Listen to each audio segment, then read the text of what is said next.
Man, I wish my battery could last a little bit longer throughout the day. I wonder what I could do to make the batteries last a lot longer. You know what? Stick around because you're about to find out.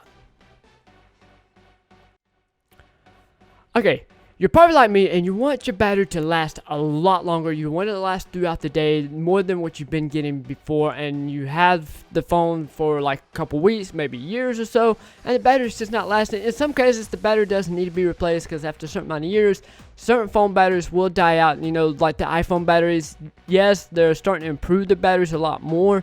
But in general speaking, like the older iPhone batteries, they usually last you around a year and a half to 2 years, depending on how well you keep it maintained and what you do to maintain the battery.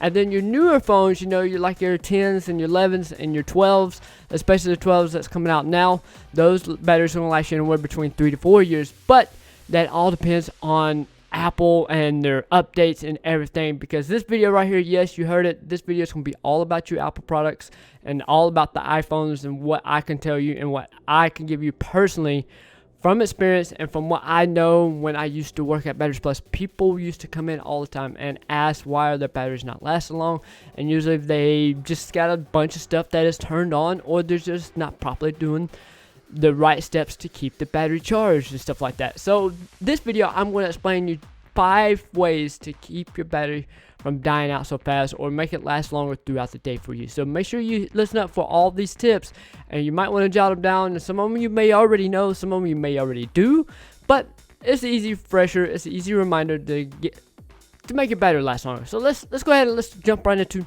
number 5. Number 5 on this list, you wouldn't even think this is possible or it could do some damage to your phone, but using the improper charger, the wrong amperage or the wrong cord or all that kind of stuff, it can damage the battery, and that is one of the reasons your battery cannot be lasting as long as it usually is. If your charger, your original charger, is rated at 2.5 amps and you go to use, say, a 1.0 amp, that amperage is not going to be on par with what all the electronics and the battery that's in your phone currently. So it's going to take a little bit longer to charge, and as it's taking a little bit longer to charge, the charging adapter and the cord may overheat, and because they overheat, they generally like short out, and when they short out, sometimes they could cause a house fire. If not, they can cause the phone to overheat and just fully shut down itself. A lot of your newer cell phones, they got the capability to shut itself off before it overheats, but a lot of your older phones don't have that capability to just shut it off because the overheat from the charger. And that's another reason why you don't want to leave your cell phone in the heat. Anyways, but I have the Galaxy A20 charger here, and I know a lot of the Apple chargers, they all look the same, but you know, your Galaxies, your typical Android chargers are all not going to look the same. They're all going to be different, and you're going to be like, okay, I can use this charger on my iPhone because it's good for a Galaxy. Well, that's not the case. You want to make sure you're still using the Apple charger, and I know you could go to like a dollar store or a gas station or eBay, Amazon, and get something cheaper, but you want to try to make sure you get the charger that came with your mobile device. As I said, number 5 on the list, it is improper charge use. So make sure you get out there and get the right charger, because you may be harming your battery for long periods of times. Alright, let's go ahead, let's jump into number 4. Okay, number 4 on this list, it is closing out all the apps that you are not using. Yes, all the apps that you have running in the background will drain the battery a lot faster than it normally is. So you want to make sure you go into your settings or hit the home key or hit the app key on the Androids. But in order to clear out the apps on the iPhone, if you don't already know this, all you have to do is double tap the home button and it should bring up all your apps, and then you just close them out. We got the iPad for my daughter's school, and I wish they had the button. I'm not sure if they do. If they do have the button to do this, to close out all apps instead of you having to scroll up, and turn them all off. But I know the Androids, I just got one where it says close all apps, and you just hit close all apps. So if they do have a button like that, if they do have it somewhere like that, all you Apple users, just drop it down in the comments. Let me know if they do have something like that. If not, that kind of sucks on Apple's part. But anyways, number 4 on this list, you want to close out all the apps so that your battery can last twice as long throughout the day. Number 3 on this list, you already know this as well. If you already know this is awesome. That means you are ahead of the game. That means you are doing everything that you could possibly do up to this point to keep your battery from lasting throughout the day. And if it's not lasted throughout the day and you have followed so far these 3 tips, and then it may be time for you to get another battery depending on how old the phone is itself. Anyways, number 3 on this phone, you want to turn down the screen brightness. The screen brightness is what will also start to kill the battery over time as you're using it. I know I kind of have my phone up kind of bright because like during the day I'm out in the sun as I'm working, and I could barely see the screen, so I kind of have to turn the brightness up because of that. But when I get home, I'm indoors, I turn the screen down, and that usually lasts me at least a good another hour or maybe 2 hours on the same battery. And that tremendously helped me with the part of making my battery last a lot longer, unless it's like outside and I'm outside for a while. But I'm normally out there for like 8 hours and I'm home, and then my phone is just, it's there. But anyways, number 3 on this list is to turn down the brightness on your screen. Number 2 on this list, it is you want to shut off all the extra antenna usage that you are using. Yes, the extra antenna usage, they do drain your battery a little bit faster than normal, because if you're not using it, they are still working. Your Wi-Fi antenna, yes, your Wi-Fi antenna, if you're not using Wi-Fi, so you're driving, if you're not using that Wi-Fi antenna, it is still working because it's constantly trying to search for the next Wi-Fi spot. So if you're driving by a McDonald's, it'll pick up the McDonald's. If you're driving by a motel, it'll pick up the motel.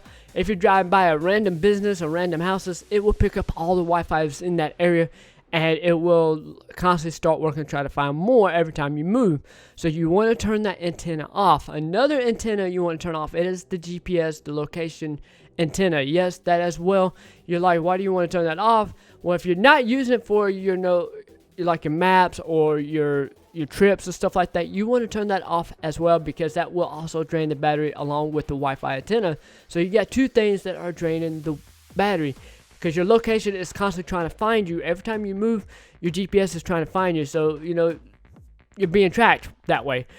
The third antenna you want to turn off, it is your Bluetooth antenna, because not only is your Bluetooth trying to connect with a Bluetooth, but it's also in search of other Bluetooth devices. So it may not be necessarily trying to search for your Bluetooth devices, but it is still searching for Bluetooth devices within the area. So if someone in the car next to you has a sync radio, it could pick up the Bluetooth in that. Or if the guy on the beach sitting next to you playing his music on his Bluetooth, it could pick that up. Some of your McDonald's screens, so a lot of the stuff out there today, it is Bluetooth, so it will constantly be picking up all this Bluetooth extra antennas.